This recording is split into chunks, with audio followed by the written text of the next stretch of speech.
Robert Edgar Elliot is 'n erkende skilder van landskappe. Sy vrou M het sy talent toevallig ontdek toe hy op 40-jarige leeftyd vir sy kinders se vermaak gesit en prentjies teken het.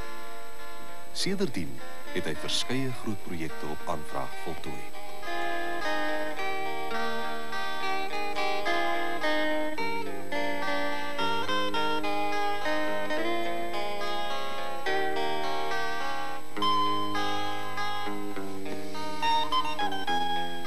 This photograph that I hold in my hands was taken in 1947 when the British royal family was in this country.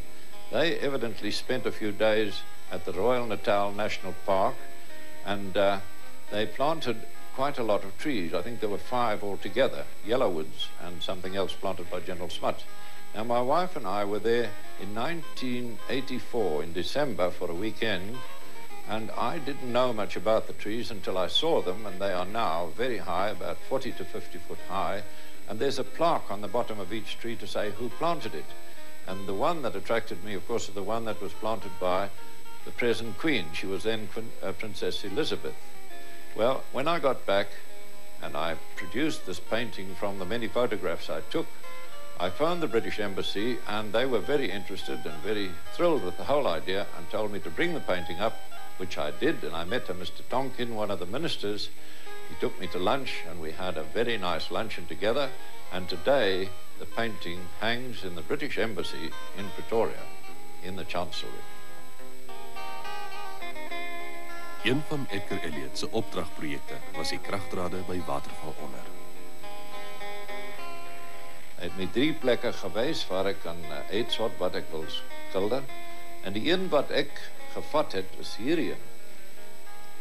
Nou hier is in die wêreld van Waterval onder en daar is dit baie mooi, maar ek en my vrou het daar afgegaan vir 2 naweke of meer en rondgeloop, nie my vrou maar alleen, ek het rondgeloop in die berge soos 'n bobbejaan, opgeklim soos 'n bokram.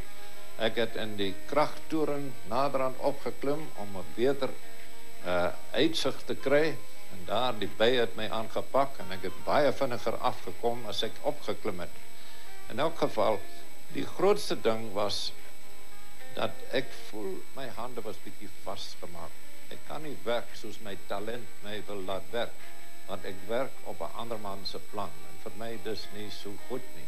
Die groot baas het my 'n talent gegee en dit is baie makliker om te werk soos jy wil werk.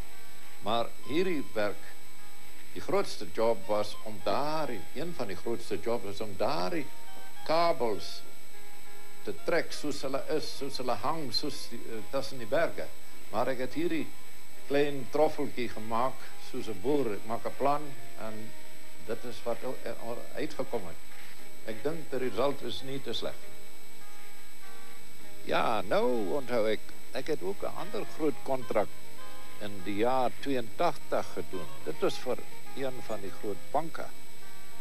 En dit was die Duwe kragstasie. Nou in daardie tyd, die Duwe kragstasie was die grootste in die Southern Hemisphere, maar hy was nie heeltemal klaar nie. Maar die groot moeilikheid met daardie soort werk is, jy moet so presies werk. Nou, ek hou nie baie van daardie soorte. Ek like om sommer in die veld te gaan en 'n landskap uit te kies en om skilders soos ek wil skilder.